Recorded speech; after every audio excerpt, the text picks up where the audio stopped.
Alors, mes amis, aujourd'hui, nous avons un évangile qui, dans le fond, parle du sacerdoce ministériel. Le sacerdoce ministériel n'est pas en compétition avec le sacerdoce baptismal. C'est tout simplement deux sacerdoces différents. Et dans l'Évangile, en ce temps-là, voyant les foules, Jésus fut saisi de compassion envers elles parce qu'elles étaient désemparées et abattues. C'est quoi le regard que Jésus porterait sur notre monde actuellement? Il viendrait se promener à Laval, à Montréal, prendrait place dans le métro. Est-ce qu'il verrait des visages abattus? Elles étaient désemparées. Alors, c'est quoi la lecture que Jésus fait? Alors, dans ce texte, ils étaient comme des brebis sans berger. Alors, moi, je vous commente ça à côté de l'église Bon Pasteur, qui est une image du Christ. Et il dit à ses disciples, « La moisson est abondante, mais les ouvriers sont peu nombreux. » Ce que je trouve intéressant dans cette première remarque, c'est que l'abattement des foules ne fait pas entrer Jésus dans un découragement. Non, c'est comme s'il est stimulé. Et ce qu'il voit dans la détresse des personnes, c'est pas leur pauvreté d'humanité, c'est la moisson est abondante. Alors, il pressent ce qu'il y a de riche et de dynamique dans ce désœuvrement, je dirais. Alors, mais les ouvriers sont peu nombreux. Alors, ce qu'il invite ses disciples, c'est à prier. Priez donc le maître de la moisson d'envoyer des ouvriers pour sa moisson. Est-ce qu'on en veut encore des prêtres? C'est pas toujours clair, hein, dans un monde comme le nôtre. Il y a des gens qui nous le signifient souvent, puis qui prient pour qu'il y ait des vocations. Mais parfois, on a l'impression qu'on a aussi des visions d'église sans prêtre. Et ça, ça peut être triste. Alors Jésus appela ses 12 disciples. Alors là, il va mobiliser 12 personnes. Et il va leur donner le pouvoir d'expulser les esprits impurs, de guérir toute maladie et toute infirmité. On n'est pas dans l'exercice d'un pouvoir, hein, d'un pouvoir de gérance. On n'est pas du tout à ce niveau-là. Le pouvoir d'expulser les esprits impurs.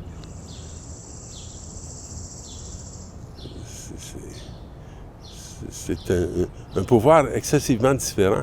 L'esprit qui fait mal. L'esprit qui ne conduit pas à devenir un être entier. De guérir toute maladie. Puis il n'en manque pas des maladies, là. Et toute infirmité. On sent que le mal n'est pas installé à tout jamais. Et qu'il y a une action qui doit être faite. Et voici le nom des 12 apôtres. Alors, je vous ferai remarquer que le premier qui nomme, c'est Simon. Et que le dernier qui va nommer dans la liste, c'est Judas. Alors, Simon, il va le renier. Puis Judas, il va le trahir. C'est là-dedans. Puis quand on regarde chacun, c'est des hommes très différents. Il y en a qui ont travaillé pour le système. Matthieu, des collecteurs d'impôts. Donc, il prenait l'argent dans les poches des Juifs, puis il les mettait dans les poches des Romains.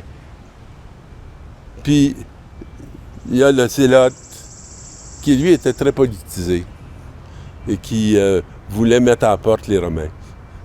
Et chacun de ces hommes ont une personnalité. Puis ils sont ensemble.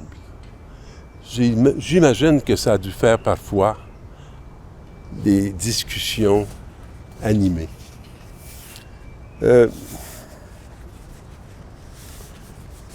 mon cheminement pour devenir prêtre, il me semble que les prêtres avaient perdu tellement de valeurs sociales que je n'ai pas marché vers le sacerdoce pour être un homme de pouvoir.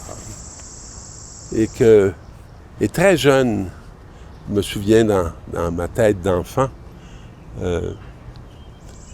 j'étais déjà habité par les enfants abandonnés. Et je priais pour les enfants abandonnés. Puis je demandais au Seigneur de pouvoir être auprès de ces enfants-là. Je voyais apporter une présence alors qu'eux étaient dans une absence. Ils n'avaient pas de parents. Et c'est quand même très particulier, hein? C'est arrivé.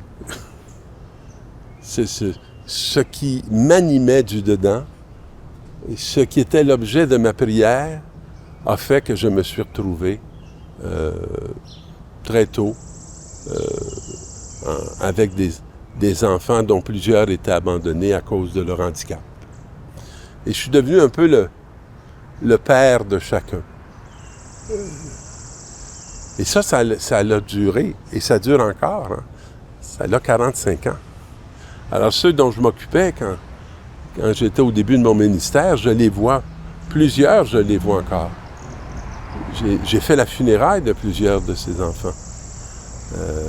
J'ai accompagné des parents qui ont vécu la douleur d'avoir un enfant qui est marqué par un handicap. Mais pour moi, je ne peux pas dire que l'handicap était pour moi un signe de l'abandon de Dieu. Je disais aux parents parfois, vous savez, moi je ne me demande pas qu'est-ce que j'ai fait à Dieu pour qu'il me confie un enfant handicapé. Je rends grâce à Dieu de m'avoir fait confiance pour me confier un de ses enfants qui avait un handicap. Et pour moi, il y a quelque chose qui est révélateur, c'est que ceux qui ont un handicap physique, un handicap qu'on peut repérer et voir, mais nous avons tous des handicaps qui ne sont pas nécessairement visibles, et qui ne sont pas moins importants que ceux que ces jeunes-là portent. Et que combien de ces jeunes j'ai vu être très dynamiques et ne pas se laisser diriger ou dominer par cette difficulté. J'ai vu combien de parents conduire leurs enfants à avoir un regard, non pas celui de la société par rapport à eux-mêmes, mais un regard à partir d'un amour qui n'a pas voulu les protéger, les surprotéger, mais qui a voulu les mettre debout. Alors, je vois ça, moi, dans le pouvoir d'expulser les esprits impurs et de guérir toute maladie et toute infirmité. Alors, ces 12, Jésus les envoya en mission avec les instructions suivantes. Ne prenez pas le chemin qui mène vers les nations païennes, ni d'entrer dans aucune ville des Samaritains. Allez plutôt vers les brebis perdues de la maison d'Israël. On dirait que Jésus va les protéger d'un type de ministère. Il va les envoyer vers la communauté juive. Puis il ne les enverra pas se confronter au monde païen. Il va garder ça pour plus tard. Hein? Pour plus tard. Ça va venir plus tard. Et moi, je trouve que c'était la même réalité dans ma vie, parce qu'étant né en pleine chrétienté, et je pourrais même dire presque au sommet de la chrétienté, lorsqu'elle a dégringolé, elle a dégringolé très vite. Et ce monde qui était reconnu comme étant très chrétien est devenu, en peu de temps, très athée. Et on a connu dans toutes les transformations ecclésiales ce qui était le premier péché dans l'Église, l'apostasie. Alors, on a été appelés à être témoins puis à évangéliser un monde, non pas qui avait pas la foi, mais qui avait renié sa foi. Et il y a pour moi dans ça quelque chose qui est une belle protection contre l'instinct du pouvoir. Parce que c'est un exercice qui demande, je dirais, un intérêt, non pas pour être reconnu socialement, mais qui appelle à avoir un grand désir de révéler Jésus-Christ. Parce que notre monde souffre. Il souffre du manque de sens dans leur vie. Alors, allez plutôt vers les brebis perdues de la maison d'Israël et sur votre route, proclamez que le royaume des cieux est tout proche. C'est exactement ce que je crois. Puis ce royaume, je rends grâce à Dieu de pouvoir prendre place à sa table à peu près tous les jours. Guérissez les malades, ressuscitez les morts, et purifiez les lépreux, expulsez les démons. Vous avez reçu gratuitement. Et pour moi, chacune de ces choses qui sont nommées sont des réalités qui font vraiment partie de l'exercice d'un ministère. Pas de façon éclatante, mais lorsque quelqu'un retrouve le sens de sa vie, c'est quelqu'un qui ressuscite. Et lorsque quelqu'un décide de transformer ses habitudes de vie pour prendre et adopter des habitudes